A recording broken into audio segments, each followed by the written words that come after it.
오늘 손님의 날을 맞이해서 나오신 여러분 한 분 한 분을 주님의 이름으로 환영합니다. 나올 때는 아마 약간 갈등도 겪으신 분도 계실 것입니다. 또 어떤 분들은 나가주자 하는 분도 계셨을 거예요. 그러나 어떤 마음가짐으로 오셨든지 간에 여러분께서 중요한 것은 여기에 앉아 계신다는 것이 중요합니다. 또 하나님 앞에 예배 드리기 위해서 지금 계신다는 게 중요합니다. 여러분의 선택 이상으로 하나님께서 여러분의 평생의 삶에 복을 쌓을 것이 없도록 부어주시고 부어주시기를 축복합니다. 오늘 한 번의 선택이 또 오늘 한 번의 출석이 여러분의 인생에 말할 수 없는 축복의 전환점이 되도록 하나님께서 여러분 각자의 삶에 함께 하시고 이끌어 주시기를 다시 한번 축복합니다. 우리 하나님 말씀을 함께 읽겠습니다. 야고바 시작.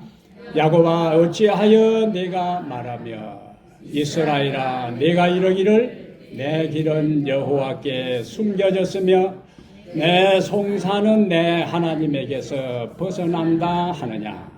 너는 알지 못하였느냐 듣지 못하였느냐 영원하신 하나님 여호와 땅끝까지 창조하신 이는 피곤하지 않으시며 곤비하지 않으시며 명철이 한이 없으시며 피곤한 자에게는 능력을 주시며 무능한 자에게는 힘을 더하시나니 소년이라도 피곤하며 곤비하며 장정이라도 넘어지며 쓰러지되 오직 여호와를 앙망하는 자는 새 힘을 얻으리니 독수리가 날개치며 올라감 같을 것이요 다른 박질하여도 곤비하지 아니하겠고 걸어가도 피곤하지 아니하리로다. 아멘. 말씀만 읽어도 벌써 힘이 나지요. 말씀만 들어도 은혜가 있지요. 말씀만 들어도 하나님께서 우리에게 능력을 주시는 것을 경험할 수가 있습니다. 오늘 말씀의 제목은 함께 따라하겠습니다. 오직 여호와를 앙망하는 자는 새 힘을 얻으리니. 오직 여호와를 앙망하는 자는 새 힘을 얻으리니. 이런 말씀으로 오늘 여러분과 함께 하나님 말씀을 함께 나누어 보겠습니다. 오직 여호와를 앙망하는 자는 새 힘을 얻으리니. 사람에게 있어서는 내가 버림을 받지 않을까 하는 두려움이 누구에게나 다 있습니다. 사람은 사회적 존재이기 때문에 그래요. 원래 하나님께서 인간을 창조하실 때에 한 명만 살도록 했으면 혼자 사는 것이 그냥 자연스럽고 정상적인데 더불어 살도록 창조하셨기 때문에 혼자 있게 되는 것에 대한 두려움을 우리가 다 느끼게 됩니다. 여기 심리학에서 유기공포, 유기불안이라 하는 말이 있는데 이것은 과거의 삶에 버림받은 것에 대한 상처 또 앞으로 내가 버림받지 않을까 하는 것에 대한 두려움이라는 것을 우리가 유기공포, 유기불안이라 그럽니다. 그런데 이러한 유기공포, 유기불안에 사로잡힌 사람들은 자기 자신을 무가치한 존재, 쓸모없는 존재로 생각을 하는 거예요. 그래서 나는 이 세상에 더 이상 살아야 할 이유가 없다. 더 이상 살아야 할 까닭이 없다. 나는 이 세상에 더 이상 살아야 할 목적이 없다고 생각하고 스스로 자신을 버리는데 그것을 우리가 자살이라 그래요. 버림받았다 하는 것에 대한 생각은 인간의 삶에 이렇게 우리를 힘들게 하고 우리를 파괴시켜버리고 마는 것입니다. 오늘 본문의 이스라엘 백성들은 고대 제국 가운데 바벨론이라 하는 나라에 포로로 잡혀가 생활하고 있습니다. 종교가 달라요. 문화가 달라요. 어느 말이 다릅니다. 그러한 종교도 언어도 문화가 다른 이방의 땅에서 사는 것은 쉬운 일이 아니었을 것입니다. 우리가 지금 미국에 살면서 큰 꿈을 가지고 미국에서 사는 것이 쉽지를 않아요. 오래 살아도 말이 잘 되지 않고 또 문화가 잘 이해되지 않는 경험들을 우리가 이곳에 살면서 다 느끼는 것입니다. 이스라엘 백성들이 바로 그러한 갈등 속에 살았어요. 어디에 살면서요? 바벨론에 살면서. 사람에게 있어서 희망이 있으면은, 오늘 어려움이 있다 할지라도 희망이 있으면은 그 모든 어려움을 극복하고 그 시련을 이길 수 있는 능력이 있습니다. 힘이 있어요. 그러나 희망을 잃어버리는 순간에 모든 것이 무너지고 말아요. 사람에게 있어서 가장 충격적이고 감당하기 어려운 것이 뭐냐? 하나님이 나를 포기했다. 하나님이 나를 버리셨다고 생각하는 순간에 모든 희망은 사라져 버리는 것입니다. 내 주변의 사람들이 한동안 나를 상대하지 않고 나와 교제하지 않고 나를 만나려고 하지 않아도 하나님이 나와 함께 하시고 하나님이 내 인생을 책임진다는 그 강한 확신만 있어도 우리는 우리의 삶의 모든 고단하고 고달픈 삶을 이겨나갈 수가 있는데, 그 모든 희망이 하루아침에 무너지는 것이 뭐냐? 하나님이 나를 포기했다. 하나님이 나를 버렸다. 그러면 모든 것이 끝나게 되는 겁니다. 바벨론에 지금 포로로 잡혀가서 살아가는 이스라엘 백성들의 삶 자체가 그랬어요. 하나님이 우리를 뭐 했다고요? 포기했다. 하나님이 더 이상 우리의 삶에 관심을 갖지 않는다고 생각하기 때문에 굉장히 그들은 힘든 나날의 삶을 살아가고 있었습니다. 그래서 그들이 오늘 이제 이 힘든 나날의 삶을 살아가는 그들을 향해서 하나님께서 너희들은 버림받은 자가 아니다. 너희들은 희망 없이 살아가는 존재가 아니다. 너희들에게는 아직도 희망이 있다 하는 기별을 주시기 위해서 오늘 본문의 말씀을 이스라엘 백성들에게 주셨는데, 그 말씀은 바로 그 시절 이스라엘 백성들만을 위한 말씀이 아니라 오늘 이 시대를 살아가 힘들게 인생을 살아가는 우리들 한 사람 한 사람을 향한 하나님의 말씀이기도 합니다. 그래서 오늘 이제 하나님께서 오늘 이 시대에 우리들에게 주시는 말씀들을 하나하나 살피면서 오늘 모든 순서가 마치고 집에 돌아갈 때는 진짜 내가 오늘 잘 왔다. 하나님은 과연 살아계시고 하나님 과연 내 인생을 끝까지 인도해 주시는 분이구나 하는 확신을 가지고 돌아가게 되기를 바랍니다. 첫 번째 하나님께서 우리에게 주는 메시지가 있어요. 여기 미국 분들도 있기 때문에 왜요? 하나님은 인간의 아픔에 관심을 가지신다. 이스라엘 백성들은 하나님은 우리에게 아무런 관심도 갖지 않고 우리를 도와주지도 않고 우리를 돌봐주지도 않고 우리는 내 버린 자식, 하나님이 포기한 인생들이라고 생각했는데, 하나님은 인간의 아픔에 관심을 가지신다. 하나님은 인간의 아픔에 주의를 기울이신다. 이 세상에서 가장 큰 비극 중에 하나는 버림받는 거예요. 그리고 버림받았다고 생각하는 것입니다. 인생사를 보면은 버림받는 일들이 많이 있습니다. 평생을 함께 할 것이라고 생각했던 사랑하는 사람에게 버림받는 경우가 있어요.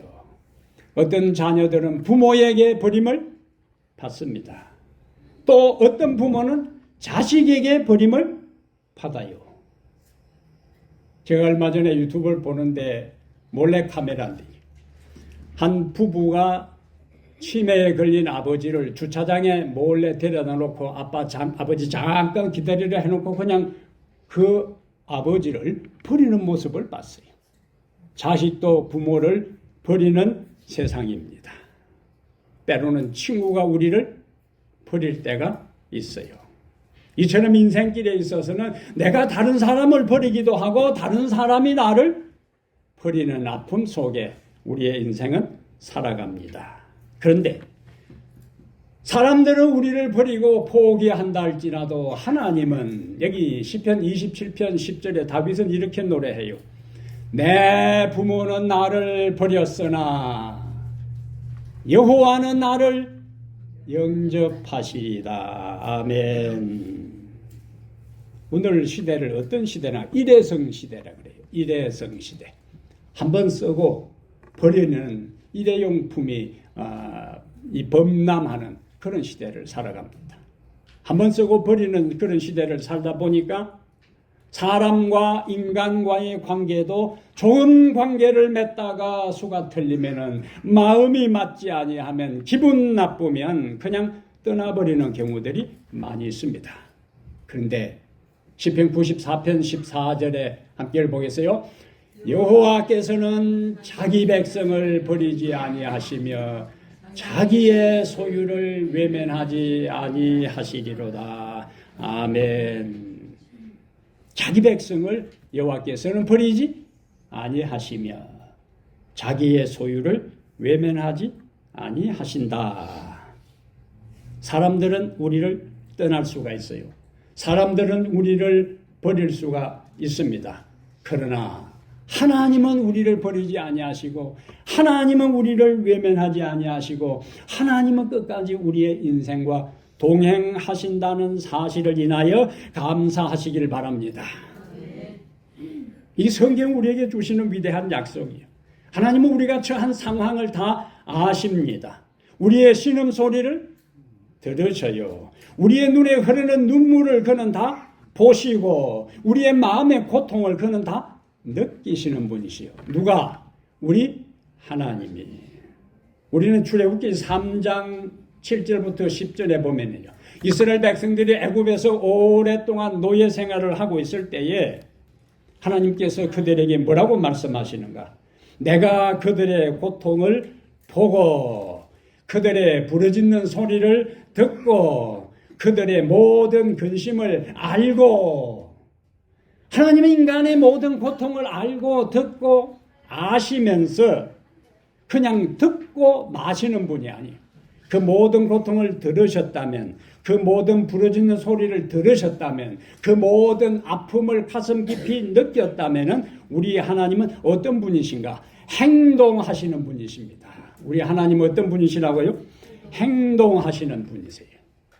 아무리 다른 사람의 아픔을 알고 이해하고 공감한다 할지라도 그 어려움 당하는 사람을, 문제를 해결해 주지 아니한다면 그 아는 것은 아무 의미가 없어요.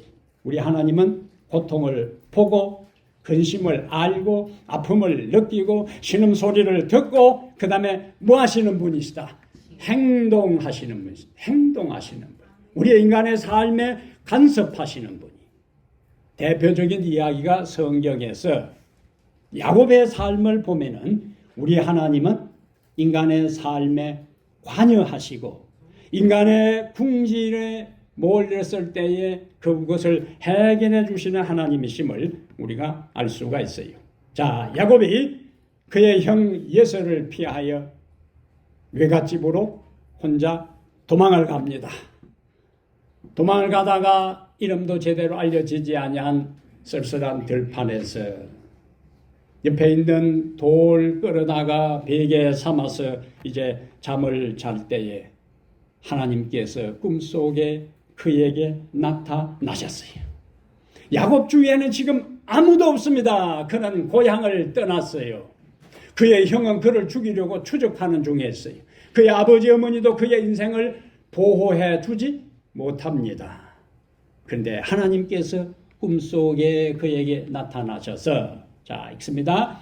내가 너와 함께 있어 네가 어디로 가든지 너를 지키며 너를 이끌어 이 땅으로 돌아오게 할지라. 내가 네게 허락한 것을 다 이루기까지 너를 떠나지 아니하리라. 아멘. 너를 떠나지 아니하리라. 하나님의 약속이. 하나님이 자신의 보좌를 걸고 말씀하시고 약속하신 것입니다. 너를 떠나지 아니하리라.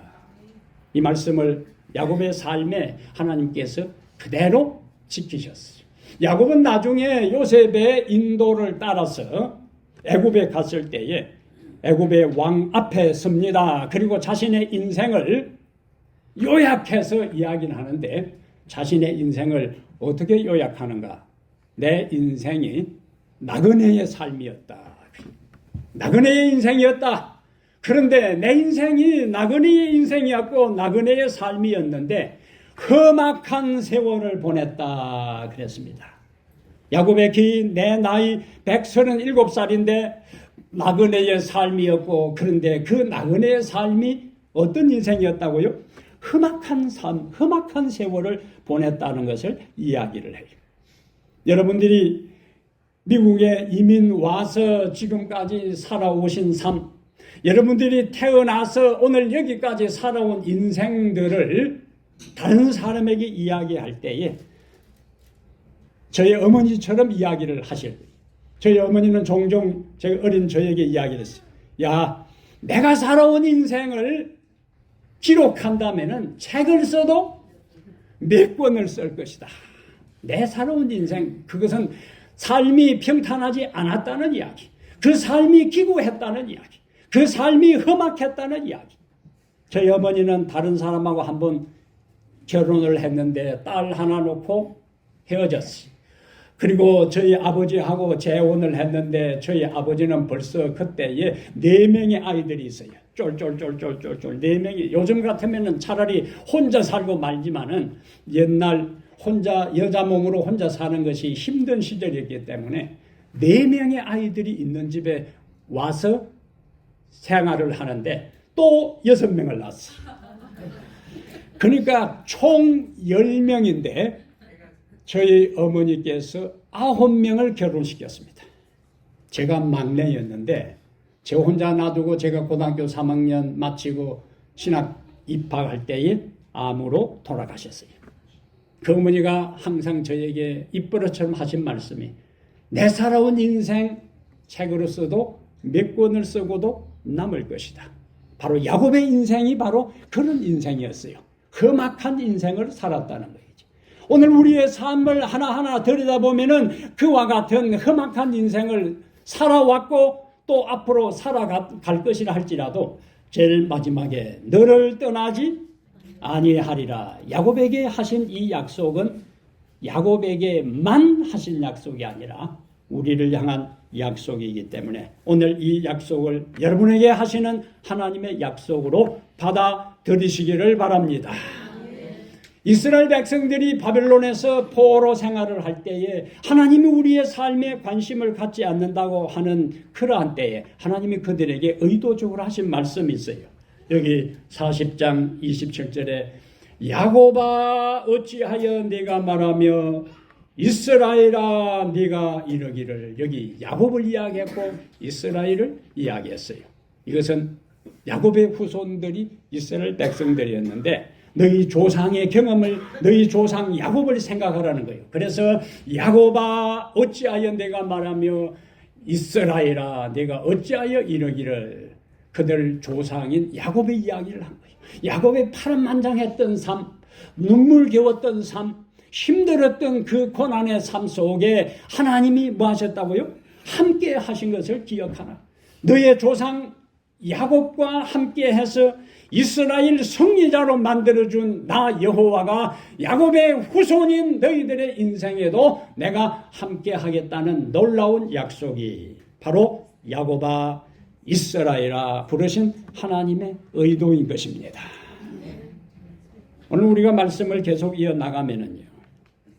이사야 41장 8절부터 10절에 다시 나의 종너 이스라엘아, 그 다음에요 내가 택한 야곱아, 다시 이스라엘이 나오고 야곱이 나오고 아브라함의 자손아, 그 다음에 읽습니다. 내가 땅 끝에서부터 너를 붙들며 땅 모퉁이에서부터 너를 부르고 내게 이르기를 너는 나의 종이라 아니하였느냐. 내가 너를 택하고 싫어하여 버리지 아니하였다 하였노라. 하나님께서 그들을 뭐하지 않았다고요? 버리지 않았다고요. 그러니 뭐하라? 두려워하지 말라. 내가 너와 함께함이라. 놀라지 말라. 나는 내 하나님이 됨이라. 내가 너를 굳세게 하리니 참으로 너를 도와주리라. 참으로 나의 의로운 오른손으로 너를 붙들리라. 이 말씀 믿으시면 아멘.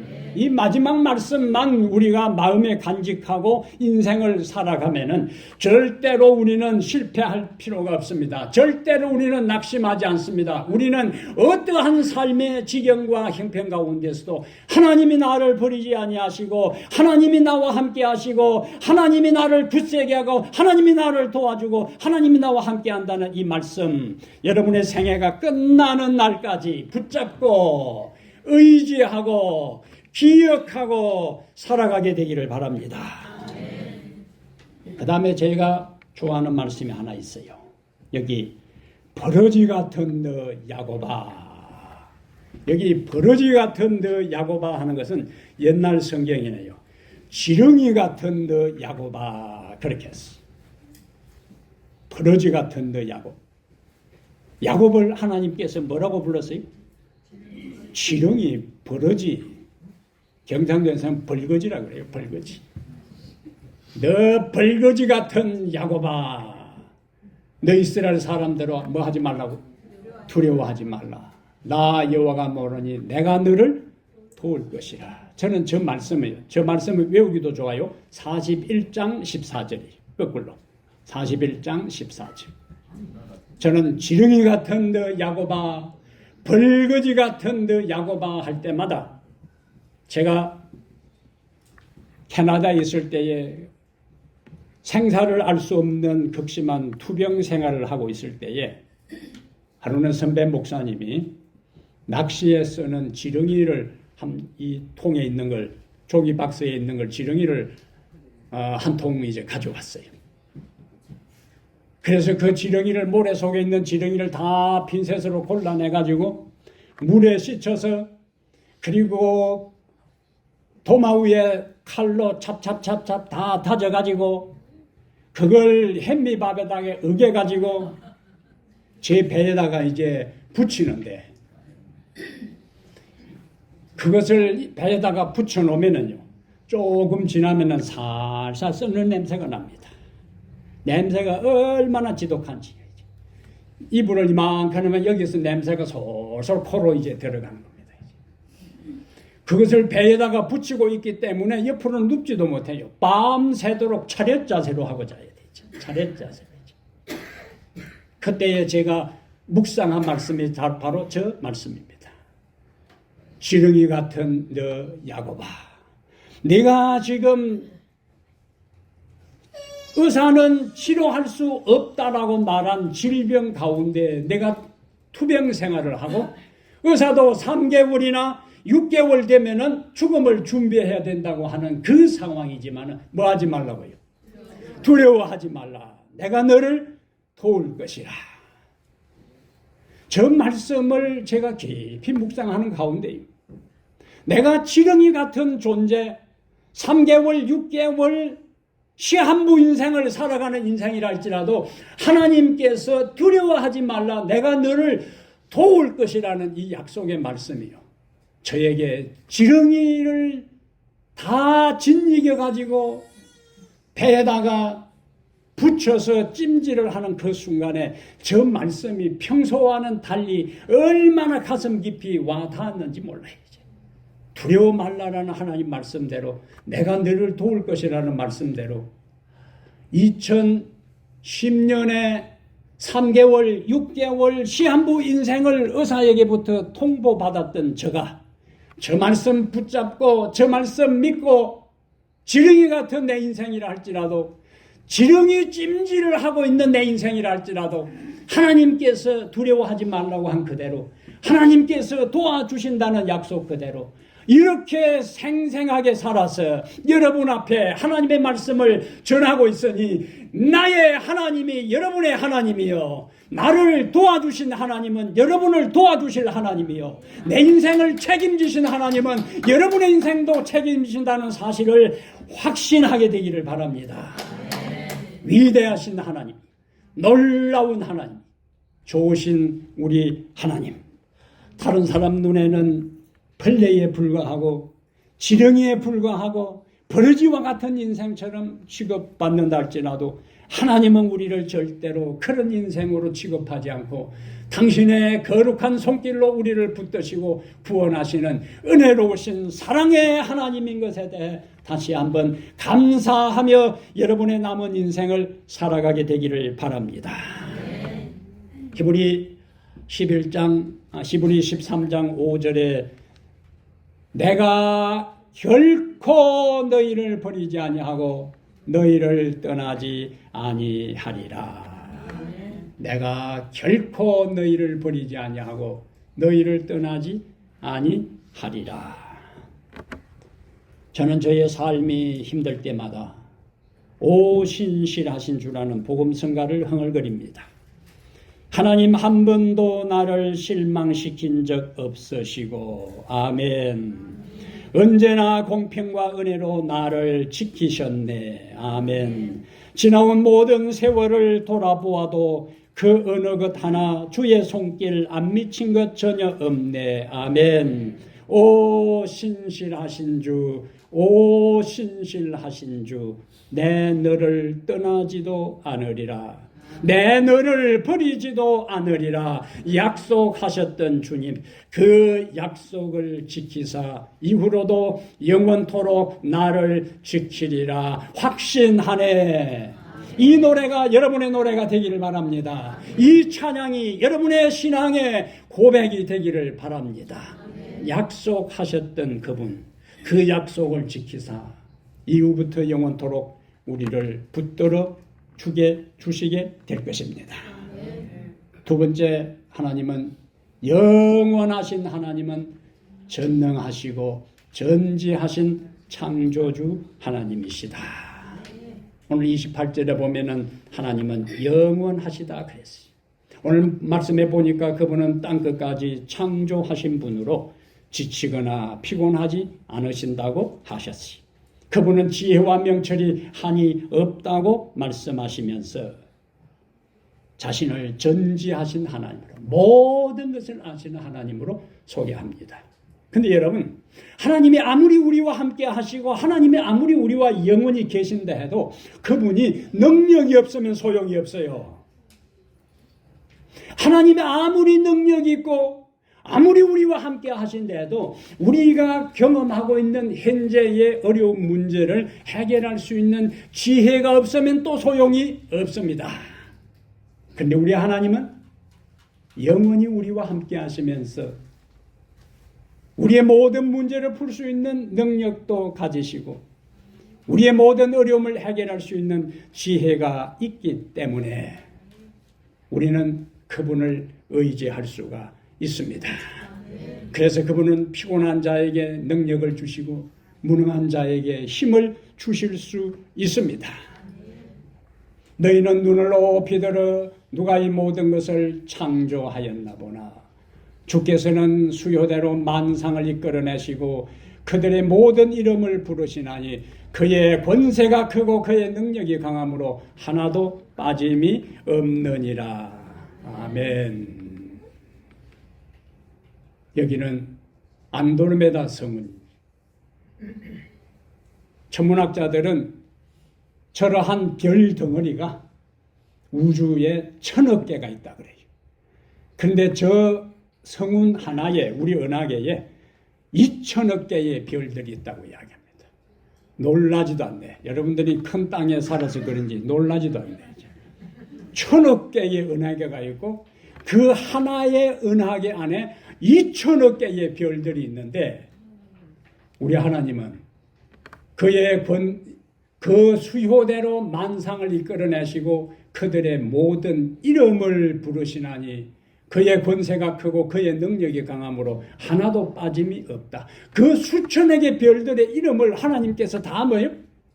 다 붙이시고 영원히 사시는 분이시니까 오늘 내가 이름 붙인 별들 한번 세봐야 되겠다 생각하고 하나 다 세보는데 그의 능력이 강함으로 하나도 빠짐이 없느니라. 아멘.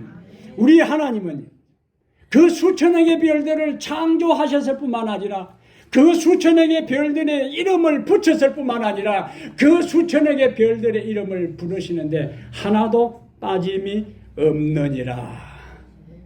우리가 믿는 창조주 하나님의 위대한 능력입니다. 이 능력의 하나님이 우리에게 피곤한 자에게 능력을 주시고 무능한 자에게 힘을 더하시는 놀라운 하나님이 바로 하나님이 창조주라는 사실, 하나님이 능력을 가지신 분이라는 사실, 하나님이 우리를 돌보고 우리 인생을 책임지신다는 사실을 안식일을 통하여 우리에게 보여주시는데 안식일을 기억하여 거룩하게 지키라. 여세 동안은 힘써 내 모든 일을 행할 것이나 일곱째 날은 오늘이 바로 일곱째 날입니다. 내 하나님 여호와의 안식일인즉 너나 내 아들이나 내 딸이나 아무 일도 하지 말라. 이는 여세 동안에 나 여호와가 하늘과 땅과 바다와 그 가운데 모든 것을 만들고 일곱째 날에 쉬었습니다. 그러므로 나 여호와가 안식일을 복되게 하여 그날을 거룩하게 하였느니라. 아멘. 우리가 안식일을 지킬 때마다 하나님께서 창조주가 되시고 우리가 안식일을 지킬 때마다 하나님이 우리와 함께 하시고 우리가 안식일을 지킬 때마다 하나님이 우리의 인생을 인도하시고 우리가 안식일을 지킬 때마다 하나님이 우리의 인생을 보호하신다는 것을 기억하고 깨달도록 하기 위해 안식일을 우리에게 주신 겁니다. 그래서 우리는 구원받은 다음에도 하늘에서 또다시 안식일을 지킬 것인데 내가 지을 새 하늘과 새 땅이 내 앞에 항상 있는 것 같이 너희 자손과 너희 이름이 항상 있으리라. 여호와가 말하노라. 매 안식일에 모든 혈육이 내 앞에 나와 뭐 한다고요? 예배하리라. 아멘. 세 번째, 하나님은 우리에게 이와 같은 위대한 약속을 주셔요. 여호와를 앙망하여 새 힘을 얻어라. 여기 본문에 보면은요, 소년이라도 피곤하며 곤비하며 장정이라도 넘어지며 쓰러지되, 여기 소년은 인생 중에 가장 힘이 왕성할 때입니다. 그러나 이들도 피곤하여 곤비할 수 있어요. 장정은 인생 중 가장 활력이 넘치는 청년 시절입니다. 그러나 이들도 넘어지고 쓰러질 수 있어요. 우리 어른들이 하는 말 가운데 세월 앞에 장사 없다. 세월 앞에 장사 없어요. 오늘 앉아 계신 여러분의 지난날 살 보면은 여기에 있는 젊은이 친구들처럼 얼굴도 주름살도 없이 팽팽하고 힘이 넘치는 시절이 있었어요. 그러나 세월의 흐름 앞에 장사 없이 우리는 하나하나 늙어가는 거예요. 그래서 따져보면 살아온 지난날보다 앞으로 살아갈 날이 더 적습니다. 이거는 피할 수 없는 우리의 사실이요. 그런데 이렇게 연약한 상태에 있는 우리라 할지라도 여호와를 앙망하여 새 힘을 얻으라고 했습니다. 그럼 여러분, 여호와를 앙망한다는 것이 무엇일까요? 어떻게 하면 여호와를 앙망한다는 말을 실감 있고 우리가 이해할 수 있을까요? 제가 어린 시절 시골에서 자랄 때에 제비가, 강남 같은 제비가 봄에 오면은 처마 밑에 제비집을 짓습니다. 그러면 이제 알을 몇 개 낳아요. 그러면 거기에서 이제 좀 지나면은 부화가 됩니다. 그때부터 어미는 이제 뭐 하기 시작해요? 먹이를 물어 나르기 시작합니다. 근데 제비가 입을 벌리면 속이 까매요, 빨개요, 노래요? 예, 저거는 특별한 제비요. 빨간 제비는 특별한 제비고, 예, 그거는 유전자 변이를 일으킨 거고, 보통 제비는 노랑 색깔을 띱니다. 그러면 에미가 새끼가 3마리, 4마리가 에미가 날아올 때마다 똑같이 입을 벌려요. 나는 앞에 받아 먹었으니까 네 먹으라 하고 가만히 입 다물고 있는 것이 아니라 제비 새끼들이 엄마가 지렁이를 물고 있는데 벌레를 물어오면 똑같이 입을 벌리는데, 그런데 이 에미는 한 먹인 새끼에게 자꾸 주는 게 아니라 정확하게 순서대로 먹여요. 그래서 조류학자들이 어떻게 저 제비가 노랑 이 입을 벌려서 지지배배 달라고 하는 그 제비에게 차례대로 다 줄까 보니까 입을 많이 벌리는 놈에게 주는 거예요. 어떤 제비 새끼가 입을 많이 벌리는가? 아직 안 받아 먹은 제비 새끼는 입을 벌리기는 벌리는데 제일 많이 벌리는 거예요. 그러면 에미 제비는 입을 제일 많이 벌린 제비 새끼에게 먹이를 주는 겁니다. 하나님을 앙망하는 것은 내가 배가 고프고 내가 연약하고 내 힘으로 할 수 없는 절박함을 깨닫고 하나님의 도움을 갈망하고 기다리고 믿고 바라보는 것이 여호와를 앙망하는 것입니다. 그러면 하나님은 우리의 벌린 입에 하늘의 생명으로, 하늘의 은혜로, 하늘의 힘으로 채워 주시는 것입니다. 그 하늘의 생명이 우리에게 있을 때에 우리는 새 힘을 얻을 수가 있어요. 그를 의지하고 살아갈 수가 있습니다. 우리는 여기 본문에 보면은 오직 여호와를 앙망하는 자는 새 힘을 얻으리니 독수리가 날개치며 올라감 같을 것이요 다른 박질하여도 곤비하지 아니하겠고 걸어가도 피곤하지 아니하리라. 하나님이 약속을 역사 속에 엘리야라는 인물을 통해서 그대로 성취시켰어요. 엘리야가 갈멜산에서 거짓 선자들과 더불어 싸워 이겼지만은 아합 왕의 부인인 이세벨이 너 죽여버리겠다고 하니까 엘리야가 죽음이 두려워서 이스라엘의 제일 남쪽 브엘세바까지 이제 다 도망을 갑니다. 그래도 자객이 자기를 따라올까 싶어가지고 다시 사막 안에 들어가서 로뎀나무 아래서 더 이상 지치고 기진맥진해서 번아웃되어서 도망갈 힘이 남아있지 않을 때 하나님 나를 죽여달라고 해요. 이때에 하나님이 천사를 그에게 보냅니다. 천사를 보내서 물과 떡을 주어 힘을 주셔요. 그리고는 그 광야에서 하나님이 만나자고 한 호렙산까지 약 350km를 40일 동안 걸어서 하나님의 산 호렙에서 하나님을 만나게 됩니다. 피곤한 자에게 힘을 주시고 무능한 자에게 능력을 주신다는 하나님의 약속대로 피곤하고 지쳐서 자기 스스로 자살할 힘도 없어 하나님께 죽여달라고 한 엘리야에게 하나님께서 뭘 주셨어요? 힘을 주셨어요. 그리고 독수리가 날개치며 올라감 같을 것이요 한 것처럼 엘리야는 자기의 생명이 끝나기를 기대했지만 하나님은 그를 불병거를 타고 독수리처럼 하늘로 끌어올려서 하나님 보좌 가까이에 가서 살도록 은총을 더해 주셨습니다. 그러므로 여러분, 하나님은 우리의 아픔에 관심을 가지십니다. 피곤한 우리에게 은혜를 주시고 능력을 주십니다. 하나님은 영원하시고 하나님은 명철이 하니 없으신 분이십니다. 이 하나님을 바라보며 사시기를 바랍니다. 이 하나님을 기다리며 사시기를 바랍니다. 이 하나님의 은혜 가운데 여러분의 인생의 모든 것을 다 바치고 살아갈 때 여호와를 앙망하여 새 힘을 얻어라. 여러분의 인생이 지금까지 어떤 삶이었다 할지라도 남은 삶은 하나님께서 주시는 힘 의지하여 하나님께서 주시는 능력 의지하여 실패하는 인생이 아니라 성공하는 인생이 되기를 바랍니다. 물러가는 인생이 아니라 전진하는 인생이 되기를 바랍니다. 그리고 끝까지 하나님을 의지하여 독수리처럼 하늘로 비상하여 하나님과 함께 영원히 사는 축복의 사람으로서 남은 인생을 살아가게 되기를 주의 이름으로 축복합니다. 은혜로우신 우리 하늘아버지, 우리에게 구원의 은혜를 주시고 우리에게 예수 그리스도를 아는 믿음을 허락해 주시니 감사합니다.